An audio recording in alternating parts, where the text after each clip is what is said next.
So if you're a life insurance agent and you're not selling at least $40,000 of final expense or life insurance AP every single month, this video will fix you and ultimately allow you to understand where are your sales problems, what are you doing wrong, and ultimately how you can make a quick fix, start making more money, and start winning as a life insurance agent.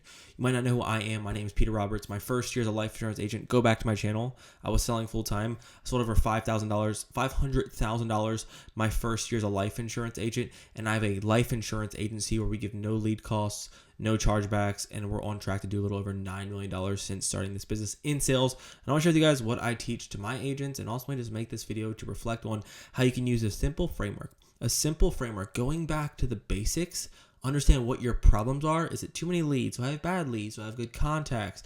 I'm not getting enough people to pick up. Why am I not closing? And you can identify your problems in this video and get back to the basics to get you on track to sell over $40,000. So the first thing I want to share with you is just the basics of selling life insurance over the phone. Now, a lot of times we focus on the wrong things. I don't know if I have a sales problem. I don't know if it's my intro. I don't know if it's objection. Do I have bad leads? Well, the first thing I want to share with you is just the basic tracking sheet that you need to develop, that you need to track every single day religiously if you want to sell over $40,000. If you want to fix it, the first thing that you have to understand is your contacts, okay? Because no matter if you're calling leads or you're getting call-in leads, how are you contacting your leads? Now, the first thing you have to understand when it comes to contacts is that contacts are important, okay? How many dials does it take to get a contact, especially if you're doing outbound dials? Well, that's dependent on how many dials you're going to go ahead and make. So a lot of people say you want to have as many dials, as possible, right? But if you only need 10 dials to get 10 contacts, then you actually don't have a dialing or an activity issue. Instead, you have trying to convert your contacts to presentations into closes, okay? But the basic framework that I want to give you is, first thing is contacts, okay? What you need to do on a tracking or a spreadsheet is understand how many dials does it take to get one contact if you're outbound dialing. So if it takes you 100 dials to get one contact, that is an issue. Typically, if you're seeing over 25 to 30 phone calls to get a contact, that means that your leads are saturated. You're calling shared leads, used leads, and ultimately you're going to spend a lot of time dialing, a lot of time calling out. And if you're not getting people on the phone, you probably need to change your lead system, because without getting people on the phone, you are going to struggle to get those contacts, okay? So the first thing is, what do you want to have? Typically around a 25 to 30, contacts, dials, that means that you have a good lead source. Now, when it comes to that, if you're able to first manage that, solve for the lead problem first, and then once you can get the contacts from 25 to 30, if you're doing an outbound system, then you want to shoot for at least 8 to 10 contacts per day, okay? Now, when it comes to those contacts, what you now need to understand is, hey, what is my contact to presentation rate? Because now that you got someone on the phone, they pick up the phone and say, hello, who's this? That is considered a contact. Now, what are you going to do with that contact? Now, if you can't get at least 3 out of the 10 people into a presentation, which is a 30% contact to presentation rate, that means that you struggle with your intro. You struggle with lowering people's guards. You struggle with getting people to understand why you're calling. And typically, you probably struggle with overcoming objections in the first 30 to 60 seconds, or you're used to scheduling out appointments. And that is an issue. That is a skill deficit. And what I want to share with you guys is how to identify what skills you are lacking so that you can make changes in your process to actually start winning as a life insurance agent. So if you're getting, 10% of your contacts into presentations, well, you probably don't know how to overcome objections. You probably aren't smiling enough in the intro. You're probably not lowering their guard by feeling warm, and you're probably not pushing through the smoke screens of, I need to think about it, or call me later. I got to talk to my wife. Hey, I'm out right now. And if that's your first problem, we can't fix any sales problems. We can't fix mirroring. We can't fix discovery issues. We can't fix closing objections if we can't get people into the presentation. So the second metric that you really need to focus on is getting at least 8 to 10 contacts per day, and that's accompanied with the dial goal that I like to set. If you're not hitting at least 40,000 in premium, you need to have a dial goal of at least 250 dials outbound every single day, minimum, or 2 sales. So your dials are contingent against your sales, because in this business, when I first got started, I was making 300, 600 dials per day and maybe making a sale. And now what I can do is I can maybe make 30 or 40 dials to make one sale. Why is that? It's because I had a increased level in skill set in objection handling, my intro, my discovery, my product knowledge that allowed me to understand, hey, I have to be violent in the beginning. I have to make dials. I have to just do whatever it takes to get people on the phone. I'm going to mess up. But when you can refine your skill set, you technically don't need to work harder when it comes to just physically dialing because you are more effective with your sales process. So your dials are dependent on your skill set. If you are seeing you're making 200, 400 dials per day and you're maybe making a sale, that means you have a skill issue. And if you're making, if you're making your 200 and 500 dials and you're still getting 8 to 10 contacts and you're barely making a sale, that is because you have problems with the intro and overcoming your sales process. Okay, so your dials will actually indicate your lead quality and secondly, your sales ability. Because if I have great leads and, I'm dialing 500, 400, 300 people per day and I have a really good contact rate, that means I have a skill problem. Okay, so look at your dials and look at your contacts, understand your intro and quality of your sales ability. Now that you have the basics there, now it's important to understand out of those 8 to 10 contacts every single day that you must get, that have to be a non-negotiable, that have to be what you focus on every single day. Out of those 8 to 10 contacts, how many are you turning into presentations? And typically you should be around a minimum of 4 to 5 presentations per day. Okay, now let's be clear about what a presentation is, because a lot of people will have different definitions of what a presentation is. A presentation is you get someone on the phone, go through the intro, typically go through the medical section, and ultimately you give them a quote. A presentation is a quote. Now, how do you understand if you're presenting at a high rate and have a good closing rate? Okay, what should that look like? If you are typically quoting or presenting to at least 5 people, you should sell a minimum of 2, right? Because what you want to identify is what is your presentation to close rate, and that should be around 50%. That means for every 2 people I'm giving quotes to, I should be able to sell 1. Now, you might ask, Peter, what happens if I have a 10% presentation to close rate or 20% presentation close rate? That is mean that you're going to have to get more contacts, that you're going to get more presentations because your close rate is low, which means that you have a sales problem.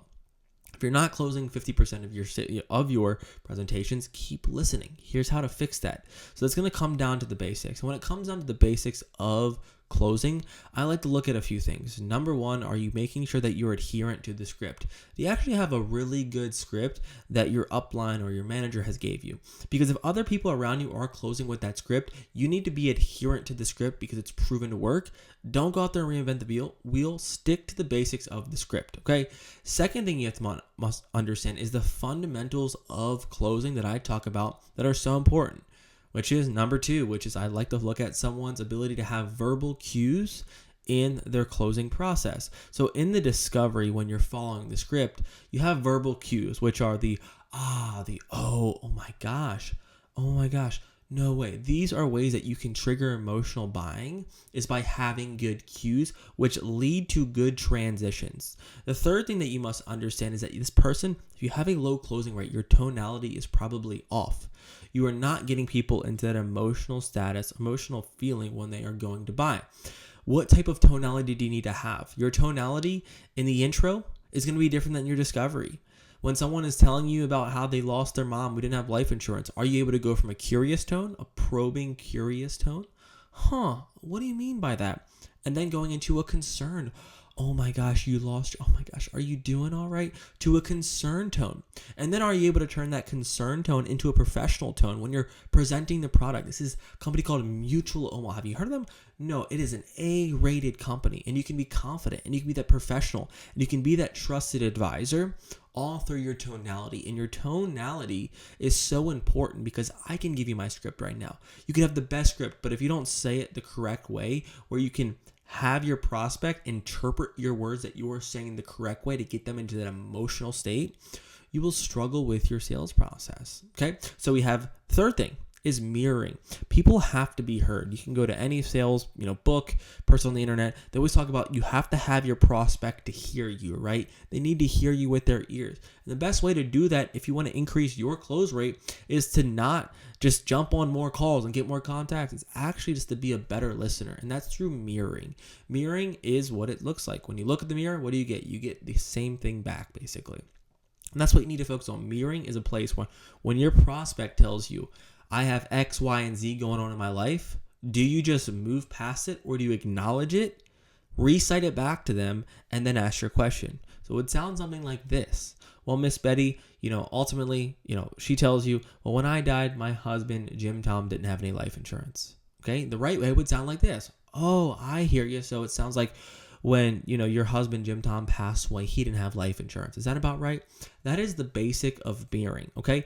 Now, through that, another basic is call control and ultimately call length. If you're an advisor and you're an agent right now and you're struggling to close, look at your call, length. Are your prospects taking control? Are you the one always in control by asking questions, getting them on script? When you're getting off script, are you bringing them back? Typically, when you want to increase your close rate, your call length is going to be around 22 to 25 minutes long. So if you're having a 50 or 60 minute pitch and then going in the numbers, you are now losing efficiency, you are losing call control, and you're going to suffer at getting those equal amount of presentations that you need, 4 to 5 every single day. So your call control is a crucial fundamental of your skill set that you must use if you want to get to $40,000 every single month. And the last one I want to talk about is the handling of the objections.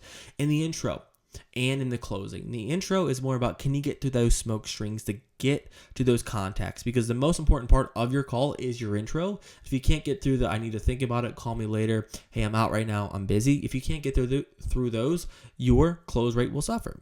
And then it's in the close. In your close, if you can't overcome the red zone is one of the most dangerous parts of your process. This is where your prospect, who's typically on a fixed income, is buying something for someone else. If you can't get them to overcome, I need to think about it, I need to talk to my spouse, or hey, can you call me back later? I don't know which one I want to go with. Or you know what, I'm at work, I can't move forward, or I'm not really sure which one I need. If you can't overcome those, you need to do whatever it takes to get good at overcoming those objections, because if you can get through those, you can manage a strong red zone close. And this is so important because most buyers are going to have an objection. If you can't overcome them, you're going to see that in your close rate, and you need to be rapid fire. And through this process, basically looking at your basics, which is having a good contact, making sure your dials are correct, making sure your work ethic is there, and making sure that you're closing presentations with a 50% contact presentation to close rate, you should be on track to be consistent and to repeat these daily habits. Because if you're doing 2 sales every single day and you're working, maybe 20 days and you're selling at an average, here's the kicker, you need $1,000 average premium per sale. All you need is 40 sales, which is, ultimately 10 per week if you're looking on a week-to-week basis. And you can do that if you are sticking to these frameworks, tracking your numbers, and ultimately looking how to get improved. The last thing is looking at feedback for yourself. Now you know what numbers you need for dials. Now you know what numbers you need for contacts. Now you know what numbers you need for presentations. The question is, what do you do when you don't get your presentation goal? What do you do if you're at a 20% contact to presentation rate? Are you listening to calls? Are you studying and asking a manager, can you review me? Can we role play? Here's the simplest way to improve right now as a life insurance agent if you are struggling and you think that the systems are decent. Okay, first thing is, are you listening to game time footage every single day? Either listening to yourself every single day, or number 2, listening to really, really good sales calls from people in your organization who are getting the results that you want. Secondly, are you role-playing with someone? Are you role-playing with a manager, with a friend, with your spouse every single night, where you can get these objections and you can overcome them? Where you can get in these, I need to think about it, or call me later, and you can get better. And the third, are you doing the basics and keeping track of what you are doing every single day and every single week? The reason that you don't hit your results is not like you look up on Friday or Saturday or Sunday and you're like, why didn't I hit my results? Well, the question is, were you looking at, hey, I needed my 250 dials, check. I got my 8 contacts for the day, check. Or I got my 4 presentations, check. Or I got my 2 sales today, check. Or are you just checking out when it's it's Thursday at 3:30, you haven't, you're at 3 presentations and you're like, all right, yeah, the day's over. I'm going to go eat dinner with my my girlfriend, I want to go, go to the gym. I'm going to clock out. Are you giving up early? Because if you want to win, you're going to have to do the things that other people aren't willing to do. And that's the basics. It's making sure that you get your dials. And then if you're not, if you're at 246, are you clocking out for the night? Or are you going to make another 50 to get to 300? If your contacts are low, are you going to try to find a way to get a live transfer? Or are you going to try to, get on the phones, double dial your hit list, be creative on how you're going to get those extra 2 contacts to get to your 8 to your 10? Or when you're low on presentations, are you going to go to your hit list? Are you going to call people that were just right there on the finish line? Or are you going to be okay with getting 3 because you're right there? Or, hey, I got 1 sale. I'm good. Now that comes down to accountability for yourself. What are your goals? What do you want to accomplish? And you should be tracking every single day where you're at, because at the end of the week, if you had, your 1250 or, 1500 dials, you hit your dial goals. If you had your 50 contacts, per the week, that means you hit your contact goal. If you had your 25 presentations, that means you hit your presentation goal. But are you letting off the gas too early? And are you not sacrificing the time because your skill set's not there yet to get to these goals? These are the non-negotiables that you should set for yourself. And if you do it, I don't think anybody should do something they don't want to do. If you want to do this, then you'll hit your $40,000 and you will be a different producer, and you will see your income grow. You will see your results come, but ultimately it comes down to a different level of who you want to become. Hope this helps you guys. Rock and roll. If you want more like this, I'll see you in the next one. Cheers.